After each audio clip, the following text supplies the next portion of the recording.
did time as his research assistant during my second year at Penn. I spent 3 afternoons a week finding cases for his soporific article on federal court jurisdiction. No matter how good the cases, they were never good enough for him. He always smiled that smile right before he tore into me, in the true Socratic tradition, asking me question after question until he had proven, as a matter of logic, that I was taking up too much space in the universe. "Ms. DiNunzio, are you with us?" the judge asks. I nod in a caffeinated way. My nervousness intensifies. Bitterman turns to Sterankovich. "Mr. Sterankovich, we've never met, but I trust you've done your homework, too. After all, you're fighting for your life today, aren't you? Or at least the next best thing, a very large contingency fee."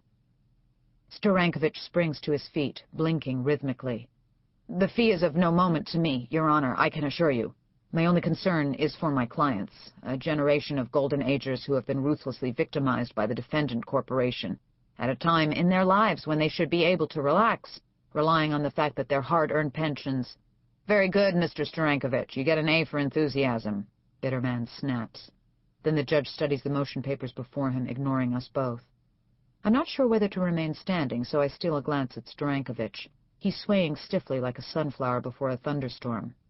I take a chance and sit down. "Ms. DiNunzio," says Bitterman. "Yes, Your Honor." I pop up and grin. "Approach the podium." I walk to the lectern with apparent confidence and adjust the microphone to girl height.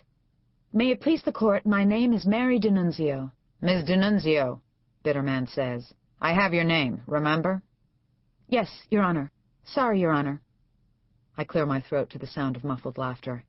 "As you may know, Your Honor, I'm presenting this motion to strike class action allegations on behalf of Harbison's, the hardware people. Harbison's is a national chain of hardware stores. It employs over—" "I don't need the prospectus, Ms. DiNunzio. I've heard of the company." "Yes, Your Honor." "I'd have to be deaf, dumb, and blind not to have heard of the company after that inane jingle of theirs. You know their jingle." "Their jingle?" "Yes, their jingle. Their anthem. Their team song. I hear it everywhere. On my television, on my car radio, every 15 minutes. You said you represent them, Mr. DiNunzio, so I'm sure you know it." "Do you?" I nod uncertainly. "Then sing it." "Sing it, Your Honor?" "You heard me," he says evenly. A hush settles over the back of the courtroom. Each one of them is thanking God he's not in my pumps. I look down at the podium. My heart is pounding, my ears tingling.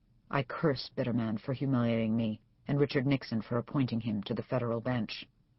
"Pretty please, with a cherry on top." The judge's voice is thick with sarcasm. Not a soul in the gallery laughs. The courtroom deputy avoids my eye, busily examining the buttons of the tape recorder. Christ, it'll be on tape. "Your Honor." "Ms. DiNunzio!" Bitterman is suddenly furious. He looks like a volcano about to blow. "Sing!" The courtroom is as quiet and stone-cold as death. I close my eyes. I want to be somewhere else, anywhere else but here. I open my mouth and the notes fly out, unexpectedly clear and strong. "Harbison's the hardware people. We take the hard out of hardware." When I open my eyes, Bitterman's anger has evaporated. "That was quite beautiful," he says. I can't tell if he's being sarcastic, and I don't care. "May I begin my argument, Your Honor?" "You may." So I do, and the argument sounds punchy and right, fueled by my fury at the judge. I rattle off the local court rules that Sterankovich has broken, then segue into my cases, transforming each into the parable of the careless lawyer who undermined our system of justice. Bitterman begins to bare his canines in an encouraging way. I finish my argument and return to counsel table. "Your Honor, if I may respond," Sterankovich says.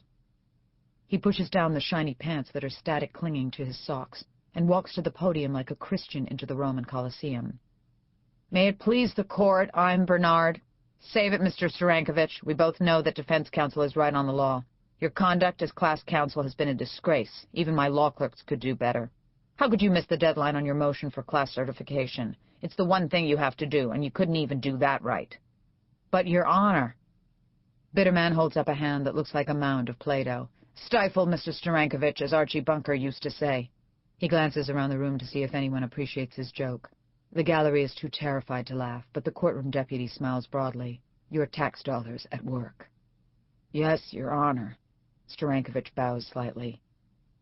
Now, Mr. Sterankovich, even though Ms. DiNunzio thinks she has you, you and I know that I have total discretion in deciding whether to grant her motion. I may grant it or I may deny it purely as a matter of my own inherent powers. Am I right? Sterankovich nods. Of course I am. So your work is cut out for you. Your job is to give me your best argument. Give me one good reason why I shouldn't grant Miss DiNunzio's motion. Sterankovich blinks rapidly. Your Honor, if I may, the class is composed... Bitterman holds up a finger. I said one good reason.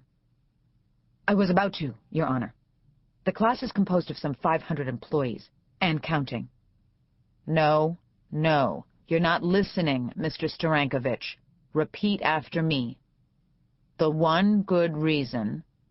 Sterankovich licks his dry lips. The one good reason. You shouldn't grant the motion.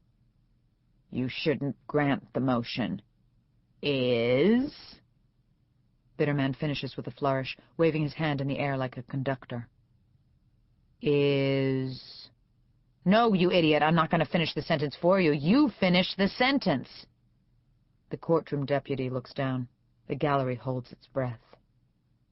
I made some mistakes, Your Honor. I admit it. Sterankovich blurts out. I was having a rough time. My mother had just passed and I missed a lot of deadlines.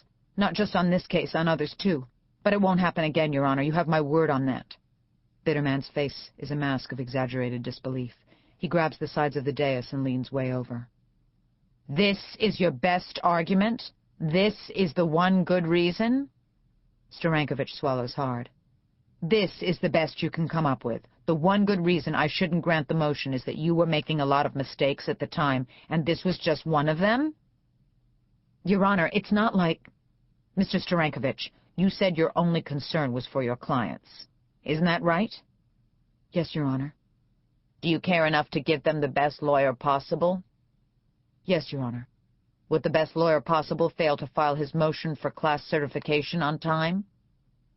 No, Your Honor. But you failed to do so, didn't you?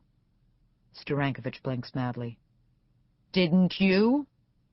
Sterankovich opens his mouth, but nothing comes out. Didn't you fail to do so, Mr. Sterankovich? Yes or no will do. Yes, he says quietly. Then you are not the best lawyer possible, are you? There is silence as Sterankovich looks down. He can't bring himself to say it. He shakes his head once, then again. Bitterman issues his decision from the bench. With a puffy smile, he says, Motion granted. Thank you, Your Honor, I say dry-mouthed. Thank you, Your Honor, says Sterankovich. Next, says Bitterman.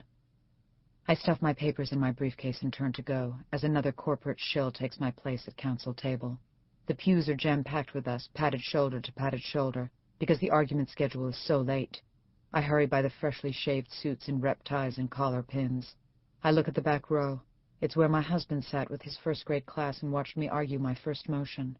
The rich mahogany of the pew has been burnished to a high luster, like a casket. All I can think about is Mike. He sat right in this row and had to quiet the class as they fidgeted, whispered, and giggled through the entire argument. He sat at the end of the pew, his arm rested right here. I touched the knobby armrest with my fingertips. It feels just like his shoulder used to feel. Strong, solid, as if it would never give way. I don't want to move my hand. My fingertips on the shoulder of wood put me in touch with Mike, and in touch with that day. It was a morning like this one. My first argument in court. I remember my own nervous excitement, presenting the motion almost automatically, in a blur. Bitterman ruled for me in the end, which caused the first graders to burst into giddy applause.